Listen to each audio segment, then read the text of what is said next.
Cheikh, on passe au livre suivant, l'Usus al-Nadariya li-Tajdid al-Kalam. C'est le 6e volume de cette série, les fondements théoriques de la rénovation de la science du kalam. Ce livre, en fait, est une récapitulation de 2 années d'enseignement au niveau de master dans la branche de Damas de l'université libanaise, l'université Azad. J'enseignais ce qu'on appelle le Kalam Jadid, la nouvelle théologie, au niveau de master. Donc, ça, c'est une récapitulation de 2 années d'enseignement, parce qu'en même temps, j'étais appelé à rédiger donc, un manuel universitaire, académique. Et par la suite, étant donné que je n'ai pas continué le travail à Damas, j'étais appelé à le terminer sans leur moule habituel, parce que quand on vous donne un projet de livre de référence, on vous donne un moule bien déterminé pour respecter au niveau de la forme, de la quantité et tout ça. Donc j'étais un peu libéré de ça, puisque j'ai terminé ça à l'extérieur de ce moule-là. Et il n'a été publié qu'en 2010, une fois, avec l'initiative, bien sûr, sous le nom de Noumedas, mais l'éditeur réel, c'est le MRU, la branche de CIL. Et donc, ils ont fait de leur mieux de rassembler et d'agencer et de faire de telle sorte que ça puisse paraître dans la grande foire de Damas de 2010. Et effectivement, je pense qu'ils ont réussi. Donc, c'est pas un livre que j'ai rédigé de mes propres mains.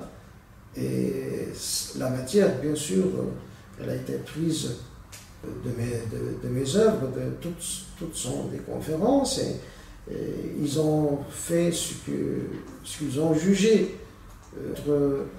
possible d'éditer, vu leur appartenance, et j'ai pas eu le temps, c'est un regret que j'ai pas eu le temps de refaire une nouvelle édition avec Noumedas, c'est-à-dire dans le cadre plus libéral de la cinquième phase de ma recherche.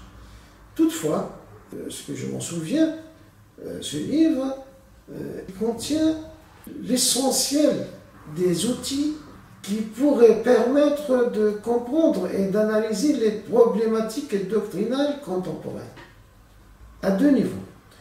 Au premier niveau, ce qui se rapporte à la différence entre la philosophie et la théologie classique, la théologie arabe, donc entre le kalam et le falsafa, et en second temps, à l'intérieur même de cette théologie arabe, en ce qui concerne les causes de la première différenciation, à savoir ces grandes problématiques historiques qui fâchent et qui ont été les premiers, la cause de la première discorde et de ce qui s'en est suivi.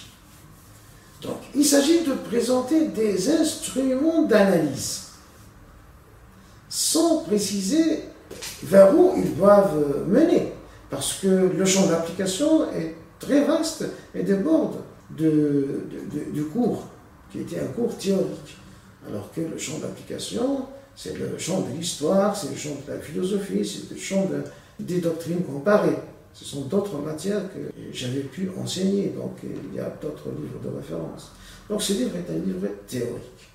Au même titre que le premier volume était un livre théorique pour définir la science du kalam, ce livre est aussi un livre théorique pour redéfinir cette science, mais avec les problématiques contemporaines.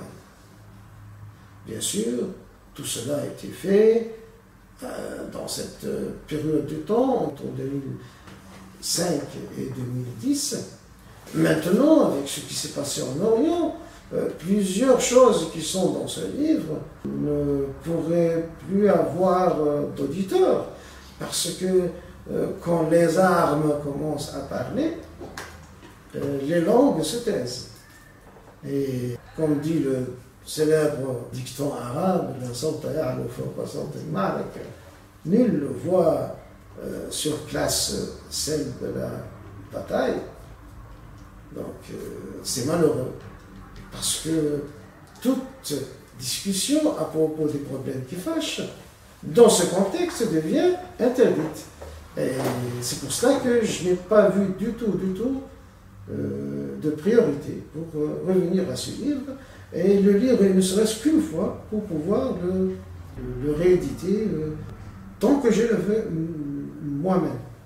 Alors, pour le dernier bouquin, je dis bien bouquin parce que c'était la première partie d'une œuvre essentielle. C'est une introduction à ce que j'ai appelé à cette époque-là, hein, c'était en 2009-2010.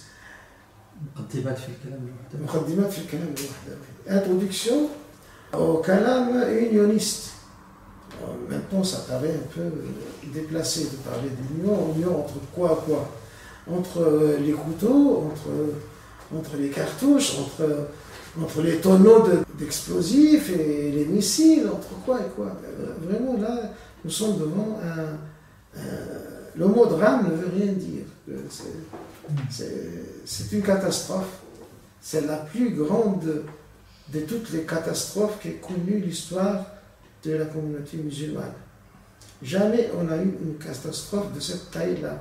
Pas parce que les victimes sont forcément beaucoup plus nombreuses. On a eu la révolution abbasside qui a coûté 600 000 vies humaines. Donc les Mongols ont tué plusieurs millions. Donc c'est pas parce que c'est le plus grand nombre de tués, non. C'est parce que pour la première fois dans l'ère de la numérisation, tout se voit en direct. Il y a la banalisation des massacres, la banalisation du viol, la banalisation de tous les interdits. Donc c'est le sacrilège des sacrilèges. C'est pour ça que c'est la plus grande catastrophe de toute l'histoire de l'humanité, ce qui se passe maintenant. Et la plume se paralyse devant de tels massacres, de telles scènes. Et invoquons Dieu que cela se termine au plus tôt. Merci.